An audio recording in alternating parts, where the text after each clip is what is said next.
नमस्कार। फिर से हाजिर हूँ एक नई कहानी लेकर के। मैं हूँ राज। आप देख रहे हैं हाईवे नाइट। दोस्तों, आपने कभी पंडोबा का नाम सुना है? एक तरह का ये भी एक भूत होता है, जैसे पिशाच, चुड़ैल, ना जाने कौन कौन से भूत होते हैं, उन्हीं की तरह ये भी होता है। ये ज़्यादातर बिहार, बंगाल और असम वगैरह में इनकी घटना देखने को मिलती है। आज की कहानी इसी पर है। ये घटना जो हमें भेजे हैं उनका नाम रोहित है और वो बिहार, पटना के रहने वाले हैं। घटना इनके साथ में घटी थी 2009 में। तो चलते हैं आज इनकी इस कहानी में। लेकिन दोस्तों, अगर आप मेरे चैनल पर पहली बार जुड़े हैं और अभी तक चैनल को सब्सक्राइब नहीं किया है तो प्लीज़ जल्दी से कर लीजिए और साथ में बेल आइकन को ज़रूर दबाइएगा ताकि सबसे पहले वीडियो का नोटिफिकेशन आपके पास पहुंचे। तो शुरू करते हैं आज की रोहित की ये घटना कहानी। दोस्तों, मेरा नाम रोहित है। साल 2009 की बात थी। मेरे घर में शादी था बहन की। अब मैं शहर में रहता था। मेरे पास बाइक थी।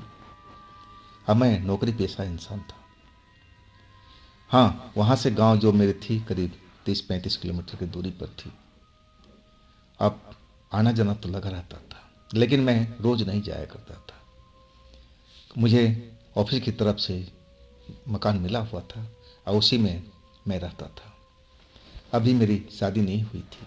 पहले मेरी बहन की शादी होनी थी, इसके बाद मेरा नंबर आने वाला था। अब वो गर्मियों की रात थी। अब मैं ज़्यादातर शनिवार को ही अपने गांव की तरफ निकलता था, क्योंकि संडे का मज़ा मैं लेना चाहता था। अब तो जैसे शादी, मेरे बहन का रिश्ता तय हो चुका था और उसकी मुझे तैयारी भी तो करनी थी। मैं जब अपने शहर से निकला ना, तो उस रात खरीदारी करते करते थोड़ा टाइम ज़्यादा हो गया था। आज जब मैं अपने बाइक स्टार्ट किया था ना, तभी रात के 9 बज गए थे। अब मैं अपने गांव की तरफ चल पड़ा था।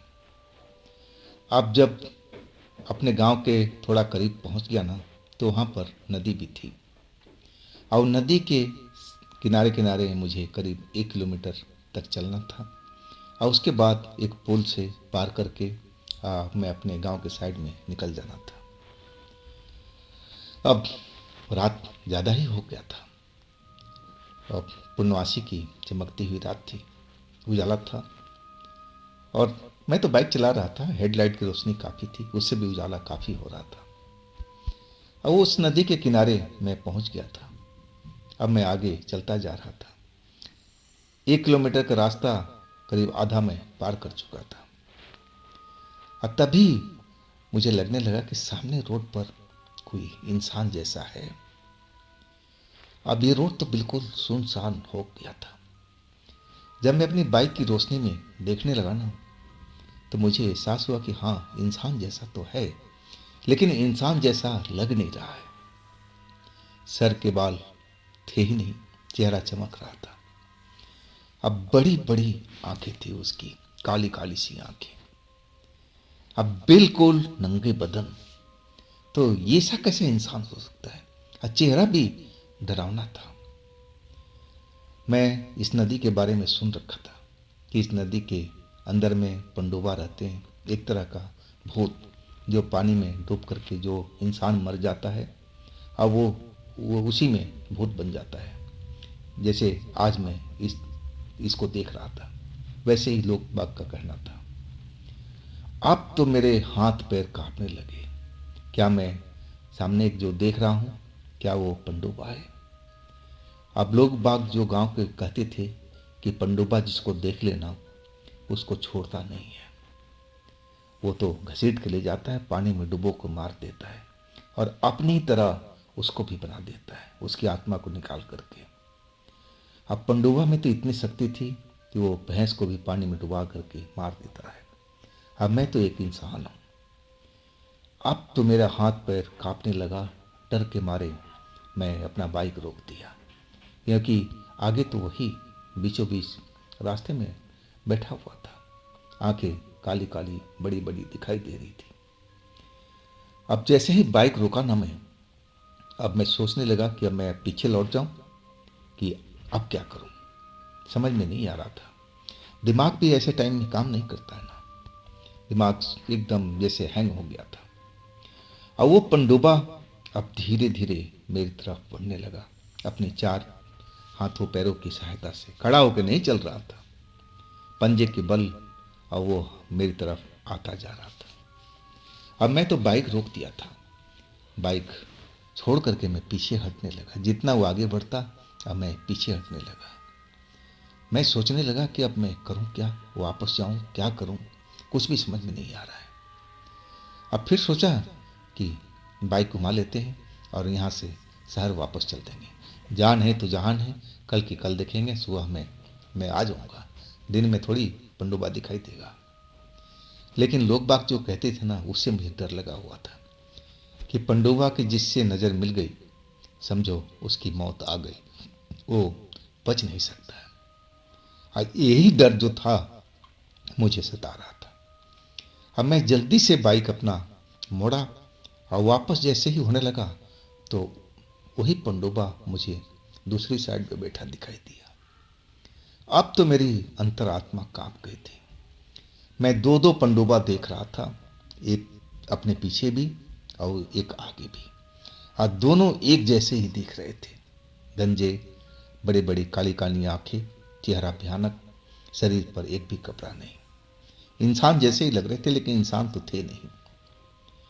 अब जहां दो दो पनडुब्बा नजर आ जाए, अब सोच लो कि उस रात में मेरे ऊपर क्या बीती होगी। हालत मेरी गंभीर हो चुकी थी। अब वहां आसपास तो गांव भी नहीं था कि मैं चिल्लाऊं, किसी को बुलाऊं ताकि मेरी मदद हो सके। अब धीरे धीरे दोनों पनडुब्बा अब मेरी बाइक की तरफ में आने लगे थे। मैं तो बाइक रोक करके खड़ा था। बाइक से उतर गया था मैं। अब मैं सोचने लगा कि अब मैं नदी की तरफ तो भागा तो अपनी मौत को खुद ही बुला लेना है। अब जो खेत जैसा था, खेती था, अब मैं सोचा कि उधर ही भागता हूँ। लेकिन मुझे दूर झोपड़ी में एक लालटेन जैसी चीज जलती हुई दिखाई दे रही थी। शायद वहां पर खेत का रखवाला होगा और वो मेरी मदद तो जरूर करेगा इस वक्त में। अब मेरे दिमाग में यही प्लान आया था। और इसके बाद जैसे जैसे वो लोग मेरे नज़दीक आते रहे, मैं उनको देखता रहा। उचित समय देख करके बाइक तो मैंने वहीं छोड़ रखी थी। अब मैं दौड़ पड़ा उस खेत की तरफ में। और उस बाइक पर मेरे बहन के लिए सारा सामान था शादी का, जो एक थैले में था, पीछे कैरियर पर बंधा हुआ था। लेकिन मैंने उसकी परवाह नहीं की, ना बाइक का परवाह किया। अरे जान बचेगी तो बहुत कुछ आ जाएगा, अब जान ही नहीं रहेगी तो सामान का क्या करना है। अब यही सब सोच करके मैं खेत की तरफ भाग पड़ा, जिधर वो लालटेन की रोशनी मुझे जलती हुई दिखाई दे रही थी, एक झोपड़ी में, खेतों के बीच में। अब मैं दौड़ता जा रहा था, हाँफता हुआ, पीछे मुड़ मुड़ कर देखता जा रहा था। अब मुझे एक ही पनडुब्बा नजर आया जो मेरी पीछा कर रहा था, एक नजर नहीं आ रहा था। वो भी अपने पंजों के बल से अब मेरी तरफ बढ़ता हुआ नजर आ रहा था। जैसे जैसे मैं उसको देख रहा था, मेरे दिल की धड़कन और बढ़ती जा रही थी कि अब कहीं ये मुझे पकड़ न ले। पनडुब्बा के बारे में एक चीज और था कि वो पानी से दूर, ज्यादा दूर नहीं जाते हैं, नहीं तो वो थक जाते हैं या फिर वो गायब हो जाते हैं। वो पानी के अधिकतर पास में ही रहते हैं और वहीं से लोग बाग पर या जानवरों पर हमला करते हैं। अब तो मैं काफी दूर आ चुका था और तभी मुझे लगा कि जो पनडुब्बा मेरे पीछे भाग रहा था ना, और उसमें इतनी शक्ति नहीं रही कि वो मेरा पीछा कर सके। मैं देख लिया था उसकी जो रफ्तार थी अब सुस्त हो गई थी। अब मैं झोपड़ी के पास भी आ गया था। लालटेन तो जल रही थी, झोपड़ी पूरा का पूरा खाली था। उसमें एक चारपाई लगी हुई थी, बिस्तर लगा हुआ था, डंडा एक रखा हुआ था, लेकिन वहां पर कोई भी इंसान नहीं था। वो सब्जी का खेत था। और लालटेन जलने का मतलब इंसान तो होना चाहिए। लेकिन उस जगह पर मुझे कोई भी इंसान नज़र नहीं आया। लेकिन वो तो मेरे लिए एक आश्रय की तरह था। अब मैं वहाँ से खड़ा उस पनडुब्बी की तरफ देख रहा था जो मेरी तरफ आ रहा था। अब मुझे वो नज़र नहीं आ रहा था। इसका मतलब वो वापस नदी की तरफ लौट गया है। शायद वो नदी से काफ़ी, ये जो एरिया था, दूर था और वो ज़्यादा दूर तक बिना पानी के जा नहीं सकते। पानी ही उनकी ताकत है, पानी से ही उनके शरीर में शक्ति आती है। अब पानी से दूर होते ही वो उनका शरीर कमज़ोर पड़ने लगता है। अब समझ गया था कि मुझे क्या करना है। अब वहीं पर उसी चारपाई पर मैं बैठा रहा, भगवान का नाम लेता रहा और पूरी रात निकाल दिया था। जब सुबह हो गई ना, तभी तक उस खेत का रखवाला मुझे उस खेत में नहीं दिखा। अब मैं समझ गया था खेत वालों का चाल। शायद वो अपने घर पर चला गया था लालटेन जला करके, ताकि चोरों की नज़र जब लालटेन पर पड़े ना तो उनको लगे इस झोपड़ी में कोई रखवाली कर रहा है। अब मैं सुबह हो चुका था। अब उस सड़क पर लोग बाग चलते हुए दिखाई देने लगे थे। मेरी बाइक भी नज़र आ रही थी, पीछे सामान कैरियर पर बंधा हुआ था। अब मैं हिम्मत करके अब बाइक के पास पहुंचा।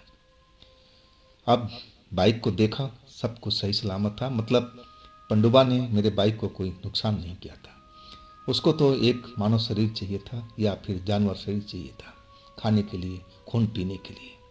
अब ये निर्जीव बाइक को क्या करना था उनको, इसीलिए मेरे बाइक को वो छोड़ दिया था और मैं नदी की तरफ देखने लगा। नदी को देखते ही मेरा दिल दहल गया।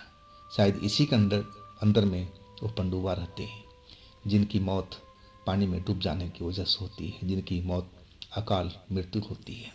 शायद इसीलिए वो पंडुबा बन जाते हैं। अब फिर मैं बाइक स्टार्ट करके अपने घर की तरफ चल पड़ा था और उस दिन के बाद मैंने कसम खा लिया था कि मैं रात के टाइम कभी भी अकेले इस जगह से नहीं गुजरूंगा, चाहे कितना भी ज़रूरी काम क्यों ना हो। लेकिन हर बार ऐसा थोड़ी होता है। जो आदमी संकल्प लेता है वो तोड़ना भी पड़ता है कभी कभी। और उसी शादी में, जब मेरी बहन की शादी नज़दीक थी, अब मुझे फिर इसी रोड से आना जाना पड़ गया था। लेकिन मैं आज अकेले नहीं था, मेरे साथ में मेरा एक भाई भी, दोस्त भी बैठा हुआ था और हम दोनों उसी रोड से निकल रहे थे, उसी जगह से निकल रहे थे। अब मुझे तो डर लग रहा था।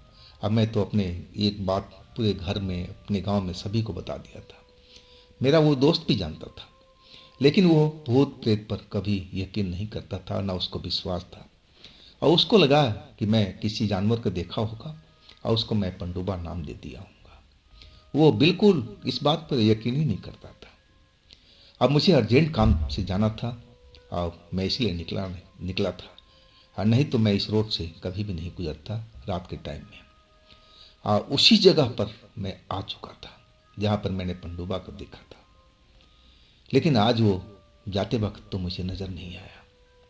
अब मैं अपना काम करके जब वापस आ रहे थे तो रात के करीब 10 से ऊपर का टाइम हो गया था। जब उधर से आ रहे थे ना, सेम उसी जगह पर चार चार पंडुबा सेम एक जैसी शक्ल में उसी जगह पर रोड के बीचों बीच बैठे हुए थे। वैसे ही बड़ी बड़ी काली काली आंखें, एकदम चेहरा गंजा, सर पर एक भी बाल नहीं, और इंसान जैसा शक्ल जरूर था लेकिन इंसान तो थे ही नहीं। भयानक चेहरा था उनका, लंबे लंबे हाथ पैर। अब जैसे ही मेरा दोस्त ने उनको देखा ना, तब जाके उसकी हालत खराब हो गई थी। और इसके बाद हमने देरी नहीं किया था अपनी बाइक मोड़ने में। अगर जरा भी हमने देरी करता ना तो आज तो चार पंडुबा थे, वो तो हम दोनों को छोड़ते तक नहीं। वो जरूर हम दोनों को मार करके खून पी जाते, हमारी तो लाश भी नहीं मिलती। और फिर वापस हो गए थे जिस जगह गए थे, और फिर हम उसी गांव में चले गए थे। डर के मारे मेरा हम दोनों का हालत खराब था, और उसी गांव में हमने पूरा आश्रय लिया था सुबह तक। उनको भी बता दिया कि हमारे साथ में ऐसी ऐसी घटना, ये हमारे साथ दूसरी घटना थी। और इसके बाद मैं एकदम परमानेंट वाली कसम खा लिया था कि चाहे कुछ भी हो, मैं इस रोड से कभी नहीं गुजरूंगा, वो भी रात के टाइम में। तो दोस्तों, ये थी आज की कहानी रोहित जी का। अगर आपके पास भी ऐसी कोई घटना है तो आप मुझे इंस्टाग्राम पर या मेरे व्हाट्सएप नंबर पर ज़रूर शेयर कीजिएगा। और दोस्तों, ये भी चैनल आप ही का है, तो इसको भी अपना प्यार दीजिए, लाइक कीजिए, सब्सक्राइब कीजिए, शेयर कीजिए। और फिर हम मिलते हैं अगले रोज़ एक नई कहानी, एक नई घटना में। आप लोग अपना ख्याल रखिएगा। नमस्कार।